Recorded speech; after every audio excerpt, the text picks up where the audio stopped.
Ever wondered if your cozy little cabin could actually get you in trouble? It sounds crazy, right? But certain layouts and features, while seeming like a great idea, can violate building codes, safety regulations, or even local zoning laws. Today, we're diving into 3 cabin layouts that could potentially get you fined, forced to make expensive changes, or even banned from using your property. Stick around, because you don't want to make these costly mistakes. First up, the Lofty Ambitions layout. We all love a good loft. It's a classic cabin feature that maximizes space and adds rustic charm. But here's the catch. Many DIY lofts don't meet safety codes. A common mistake is using a ladder instead of a proper staircase. Building codes in many areas specify minimum tread depth, riser height, and the need for handrails for any habitable space, which a sleeping loft is often considered. If your access is just a steep, rickety ladder, it's a huge safety hazard and a big red flag for inspectors. Another issue is ceiling height. If you can't comfortably stand up in your loft, it might not be classified as a legal sleeping area. And don't forget about emergency egress. Every sleeping area needs a secondary way out, like a window of a specific size.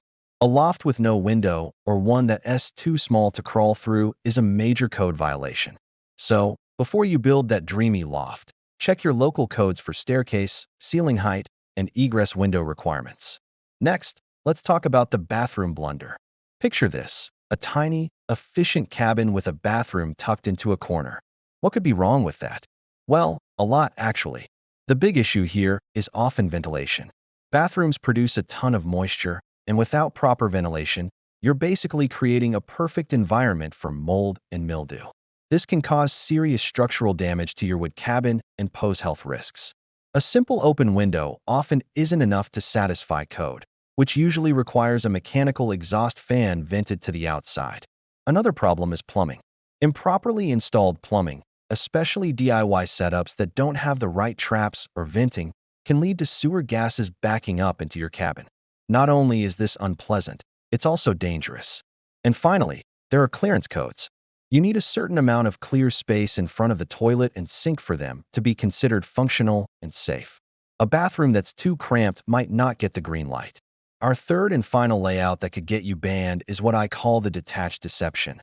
This is when you build a small, secondary structure on your property, like a bunkie, a studio, or a shed, and secretly use it as a separate living unit.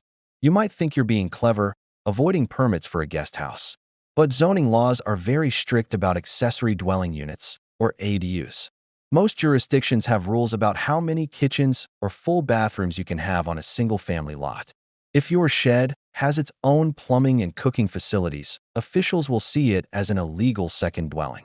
This can lead to massive fines and orders to remove the plumbing and kitchen fixtures. It also creates insurance nightmares. If there's a fire in your unpermitted guest house, your insurance company will likely deny the claim. It's tempting to add extra living space this way, but trying to fly under the radar is a risky game that you'll probably lose. So, there you have it, 3 cabin layouts that could land you in some serious hot water. From the unsafe loft and the improperly ventilated bathroom to the illegal secondary unit, these common mistakes can turn your dream cabin into a legal and financial nightmare. The key takeaway is always this: do your research.